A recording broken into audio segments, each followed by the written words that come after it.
Bismillahirrahmanirrahim. Assalamu alaykum, hurmatli televizor ko'ruvchilar. Istiqlol kundalik xabarlarimizni ko'rishinglarni qizg'in qarshi olamiz. Men Abdullah Yalqon. Programmamizda vatanimiz Sharq Turkiston va dunyoda bo'lib o'tgan kun tartibidagi xabarlarni huzuringizga sunishtirishimiz, qanamizda diqqatinglar ekranimizda bo'lsin. 11-navbatlik Dunyo Sharq Turkistonliklar qarindoshlik uchrashuvi dag'dug'liq ochildi. Bugun 13-iyul kuni İstanbulda 2009-yildan buyon Turkiyada o'tkazilib kelayotgan Dunyo Sharq Turkistonliklar qarindoshlik uchrashuvining 11-navbatligi va Sharq Turkiston Milliy birlik shurosining 2-qatimligining ochilish marosimi dag'dug'liq o'tkazildi. Ochilish marosimiga Turkiyaning har qaysi joylaridan boshqa 18 davlatdan tashkilot mas'ullari, olimlar, jamoat peshqadamlari va xalqimiz bo'lib minglarcha kishi qatnashdi. Murasim Qur'oni Karim tilovati va ikki davlatning istiqlol marshi bilan boshlandi. Orqadan o'tgan 10 yillik qarindoshlik uchrashuvi xulosalangan hujjatli film ko'rsatildi. Keyin yig'inning ochilish nutqini Sharq Turkiston tashkilotlari birligi raisi va Sharq Turkiston ma'rif va hamkorlik jamiyati raisi Hidoyatullo O'g'izxon apandi so'zladi. Hidoyatullo O'g'izxon ochilish nutqida 2009-yili boshlagan Dunyo Sharq Turkistonliklar qarindoshlik uchrashuvi yig'inini ixcham holda xulosalab o'tgandan keyin Sharq Turkistonning hozirgi vaziyat ahvolini o'ttirg'a qo'ydi. Hamda Xitoyning Sharq Turkiston xalqini umumyuzlik kontrol ostiga olgandan keyin qo'lini chet elda faoliyat qilayotgan tashkilotlarni bo'lish uchun orig'i pishni urug'i chachqanligini, Sharq Turkiston tashkilotlarining faoliyat doirasini cheklashga tirishayotganligini va buningga qarshi elishqi tegishlik ijroatlarni so'zlab o'tdi. 2009'da başlattığımız Dünya Doğu Türkistanlar Kardeşlik Buluşması'nın ilk başladığı günlerde Urumçi katliamı ile sarsılmış olsak da Allah'a hamdolsun ki Doğu Türkistan davası adına yurt dışındaki Doğu Türkistan toplumu ve davayı omuzlayan teşkilatlarımızın mevcudiyetini ve etkisini arttırmak için gerekli olan kardeşlik ve birliğin devam etmesi için sürdürdüğümüz bu kardeşlik meşalesini sebat ve kararlılık ile günümüze dek başarıyla taşıma bahtiyarlığını yaşamaktayız. Keyin jamoat arbobi Abduqodir Yapchan so'z qilib, Sharq Turkiston da'vosidagi yetakchilar va avangardlarning ish izlarini ixcham holda xulosa qilib o'tdi hamda ularning ish izlaridan o'rganishni tashabbus qildi. Shundaqla Hidoyatullo hojimga yuqori xizmat ko'rsatganligi uchun Sharq Turkiston davlat giribi qilib yasalgan oltin medal va to'n taqdim qildi. Orqadan Zaytinburni shaharlik hukumatning muavin raisi yig'in ahlini salomladi. Shundaqla yig'inga Turkiya Buyuk Millat Majlisi raisi Mustafa Shentop va boshqa bir qancha ministrlar tabrik so'zi avatdi ve yığının muvaffaqiyatli o'tkazilishiga tilakdoshlik bildirishdi. Sayın Belediye Başkanımız da aslında aranızda olacaktı. Çok arzu ederdi. Fakat başka bir programda oldu. Ondan dolayı kendisi burada bulunamadı. Bu vesileyle selamlarını arz edeyim ben size. Keyin Sharq Turkiston Ulumolar birligi raisi Dr. Atavullah Shahyar so'z qilib, bu qitimqi uchrashishning asosliq nishoni birlik ekanligini, uchrashishning qaysi bir tashkilotga tava emasligini, hamma kishining fikr takliflarini berishi kerakligini bildirdi. Hammamiz o'ylab boqaylik. Bugun Sharqi Turkistonlikning nimasi bor? Bugun Sharqi Turkistonlikning nimasi bor qarindoshlar? Pulimiz yo'q, kuchimiz yo'q, davlatimiz yo'q, e'tiborimiz yo'q, askerimiz yo'q, qurolimiz yo'q. Nimamiz bor? Bizning eng büyük kuchimiz birlik ve beraberliğimiz var. Bunun için hiçbir gücümüz yok. Ben bu şunun işini ben qarindoshlar. Şunun için bu qatimqi uçuruşumuz, bu qatimqi yig'ilishimiz elbette her sahadan, her alandan, platformdan birlik ve beraberliğimiz için ve Sharqi Turkistonning hazır yaşayotgan bu xatarlik ahvolidan bir an evvel qutulushi uchun fikir ve tecrübelerini o'ttirib qo'yish uchun bu yig'in o'rlashtirilyotir. Programma aralıqlarda farzandlarimiz tayyorlagan bir-biridan go'zal nomerlar yig'in kayfiyatini texmi jo'shqin holda tutdi. Keyin har qaysi davlatlardan kelgan vakillardan Dunyo Uyg'ur qurultiyi vakili Farhod Muhammad apandi Dulqun Aysaga vakolatan so'z qilib, 10 kishilik hay'at bilan yig'inga ishtirok qilganligini bildirdi. Sharq Turkiston Madaniyat va hamkorlik jamiyati raisi Seyit Tumturk, Avstraliya Sharq Turkiston jamiyatining raisi Nurmuhammad Turkistani, İsa Yusuf Aliptekin vaqfi raisi Ömer Qul, Qirg'iziston vakili Nurmuhammad Hoji, Qozog'iston vakili Qahramon Xo'jambardi, jurnalist Sirajiddin Azizi, Xalqaro Turkistonliklar hamkorlik jamiyati raisi Burxon Kavunju, Shvetsiya Sharq Turkiston jamiyati raisi Ahmad Tursun, Gollandiya Yevropa Sharq Turkiston ma'rif jamiyati raisi Ubul Qasim Qarim, Finlandiya Uyg'ur jamiyati raisi Dr. Muhammad Ali, Yaponiyadan kelgan Dr. Qutlug' Qodiri, sobiq millat vakili Dr. Jalal Arbay, Dr. Mamtimin A'lo qatorliq vakillar ayrim so'z qildi va o'zlari yashayotgan davlatlardagi xalqimizning salomlarini yetkazish bilan birga qilinayotgan xizmatlardan qisqacha ma'lumot berdi.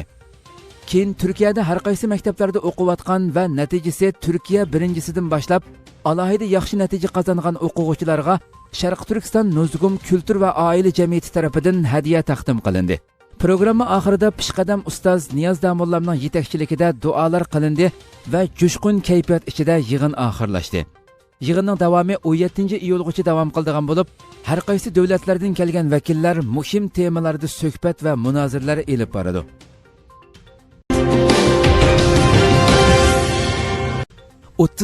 davlat Sharq Turkiston masalasida Xitoyni qo'lladi. Fransiya 24 to'rining tunugungi xabarda ma'lum bo'lishicha, 37 davlat Sharq Turkiston masalasida Xitoyni qo'llab, Birlashgan Millatlar Tashkilotiga imzoliq maktub yozgan. Xitoyning Sharq Turkistonda yurgizayotgan kishilik huquq dafsandichiliklarini qo'llagan davlatlarning ichida Saudiya Arabiston, Rossiya, Nigeriya, Aljeriya, Shimoliy Koreya, Filippin, Kambodja qatorliq 37 davlat bor ekan. Ma'lum bo'lishicha, Xitoy tajovuzchilari bu davlatlarni 9-iyul Yevropa allarining Xitoyga qarshi imzo to'plash faoliyatiga qarshi maxsus tashkillagan. Mazkur 37 davlat Xitoyning kishilik huquq jihatda qo'lga keltirgan natijalarini muayyanlashtiradiganligini, Xitoyning Sharq Turkistonda yurgizayotgan bostirish siyosatini qo'llaydiganligini bildirib, Birlashgan Millatlar Tashkilotiga imzoliq maktub yo'llagan. Egilnishicha, 37 davlatning Xitoyni qo'llab imzo qo'yganligini ko'rgan Xitoy kommunistlari yangi boshdan Sharq Turkistondagi lagerlar haqida o'zini oqlashga boshladi. Iran Beijingning bir Xitoy siyosatini qo'llaydiganligini bildirdi. Iran Tashqi ishlar ministrligi Xitoy bilan Amerika Qo'shma Shtatlari o'rtasidagi Tayvan masalasida Beijingning bir Xitoy siyosatini qo'llaydiganligini bildirdi. Turkiya ovozi radiosi xabarida bildirilishicha, Iran Tashqi ishlar ministrligi bayonotchisi Abbos Musavi bu haqda e'lon qilgan yozim bayonotida Amerika Qo'shma Shtatlari bilan Angliyani Xitoyning ichki ishlariga aralashish bilan ayblab mundoq dedi. Amerika Qo'shma Shtatlari bilan Angliyaning Xitoyning ichki ishlariga qarata har turli mudoxilasini yaqindan buyongi Tayvan ham Hong Kongda tashlayotgan ig'vogarlik qadamlarini qattiq ayiblaymiz. Beijingning bir Xitoy siyosatini adoqchi qo'llaymiz. Xitoy Tashqi ishlar ministrligi bayonotchisi Geng Shuang Amerika Qo'shma Shtatlarining Tayvanga qurol-yarog' setib berish orqali xalqaro qonuniy va xalqaro prinsiplarni jiddiy shaklda oyoq osti qilganligini, Beijingning bir Xitoy prinsipini dafsanda qilib, Xitoyning egilik huquqi va bexatarlik haq-huquqlariga ziyon yetkazganligini ilgari surgan edi. Tayvan rahbari Tsai Ing-wen payshanba kuni Amerika Qo'shma Shtatlarida ziyorati bo'lganda, uning bu ziyorati Xitoyning qattiq noroziligini qo'zg'agan edi. Xitoy Tayvanga qurol sotgan Amerika shirkatlariga embargo yurgizadiganligini e'lon qildi.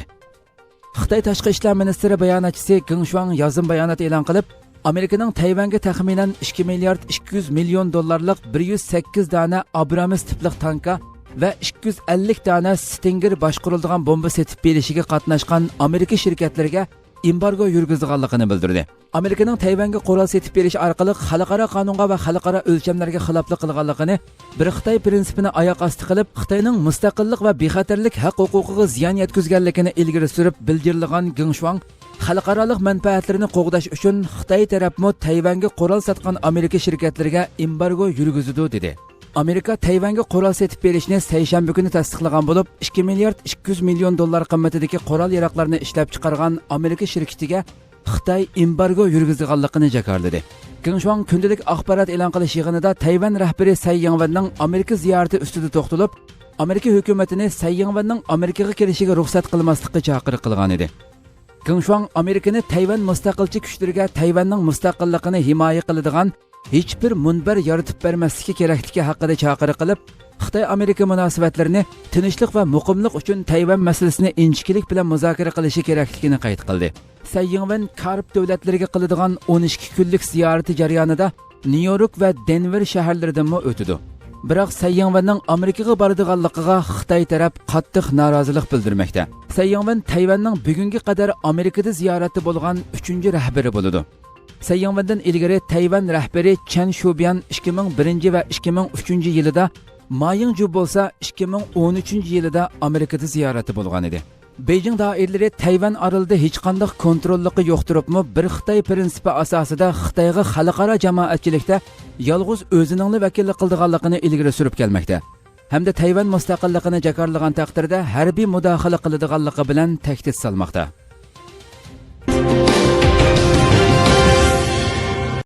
S-400 boshqariladigan bomba sistemasi Turkiyaga rasmiy topshirilishga boshlandi.